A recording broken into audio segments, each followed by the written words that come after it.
पाकिस्तान के इस गेंदबाज के ब्रेक की भारत में चर्चा, क्या टीम इंडिया के खिलाफ होंगे तुरुप का इक्का। पाकिस्तान और अमेरिकी क्रिकेट टीमों के बीच हुए T20 वर्ल्ड कप मैच के दौरान ये चर्चा भारत के एक चैनल पर कमेंट्री के दौरान हो रही थी और ये बातें पाकिस्तानी गेंदबाज उस्मान तारिक के लिए हो रही थी, जिनका अलग बॉलिंग एक्शन पहले भी चर्चा के केंद्र में रहा है। बीते मंगलवार को पाकिस्तानी क्रिकेट टीम ने T20 मुकाबले में अमेरिका को 32 रन से हराया था और इस मैच में उस्मान तारिक ने 4 ओवर में सिर्फ 27 रन देकर 3 विकेट अपने नाम किए थे। बात तो सही है।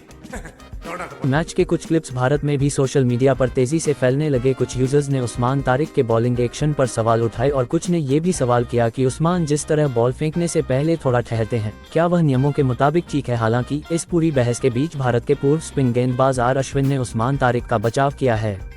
आर अश्विन श्रीवत्स गोस्वामी के इस पोस्ट को ही कोट करते हुए लिखा, ये सच है कि फुटबॉल में इसकी इजाजत नहीं है, लेकिन अगर किसी बल्लेबाज को बिना अंपायर को सूचित किए गेंद को दूसरी तरफ स्विच करने या रिवर्स करने की इजाजत है, तो सारी पाबंदियां सिर्फ गेंदबाज के लिए ही क्यों हैं। गेंदबाज को तो अंपायर को सूचित किए बगैर दूसरे हाथ से गेंद फेंकने तक की इजाजत नहीं है। इस नियम को पहले बदला जाना चाहिए।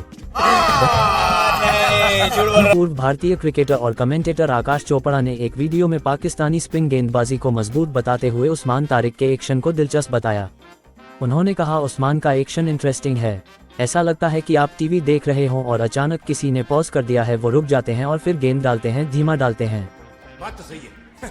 दौड़ना तो पड़ता है। मुझे नहीं लगता कि इसमें कोई भी दिक्कत है। ये ठीक है, आप खड़े होकर पॉज लेकर गेंदबाजी कर सकते हैं, उसका कोई नियम नहीं है। और धीमा जो डालते हैं गेंद, उसमें भी कोहनी बेंट मुड़ने होते नहीं दिखती। हालांकि आकाश चोपड़ा ने ये जरूर पूछा कि क्या बाह मोड़े बिना गेंद की गति को 20 से 25 किलोमीटर तक बढ़ाना संभव है। बहस इतनी बड़ी कि आर अश्विन ने एक्स पर एक और लंबी पोस्ट लिखी। उन्होंने कहा, पहली बात तो एक्शन ठीक है या नहीं, इसकी जांच तो आईसीसी के बॉलिंग एक्शन टेस्टिंग सेंटर पर ही हो सकती है। दूसरी बात कि एक 15 डिग्री का नियम है, जिसके तहत गेंदबाज को अपनी कोहनी सीधी करनी होती है और अंपायर के लिए मैदान पर यह तय करना नामुमकिन है कि गेंदबाज 15 डिग्री पर ही गेंद फेंक रहा है या नहीं।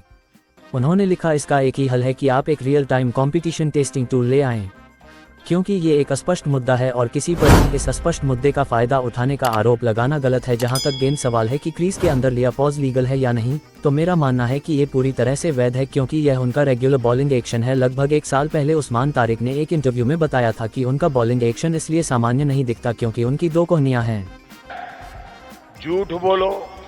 उन्होंने बताया कि जब उनके बॉलिंग एक्शन पर आपत्ति जताई गई तो वह डॉक्टर के पास गए और उन्होंने अपने दोनों आर्म्स की जांच करवाई। उस्मान तारिक के मुताबिक उनके शरीर की बनावट किसी भी सामान्य व्यक्ति से अलग है। उन्होंने कहा, ये जन्म से ही है और 2 कोहनियों की वजह से मेरी बांह सीधी नहीं हो सकती।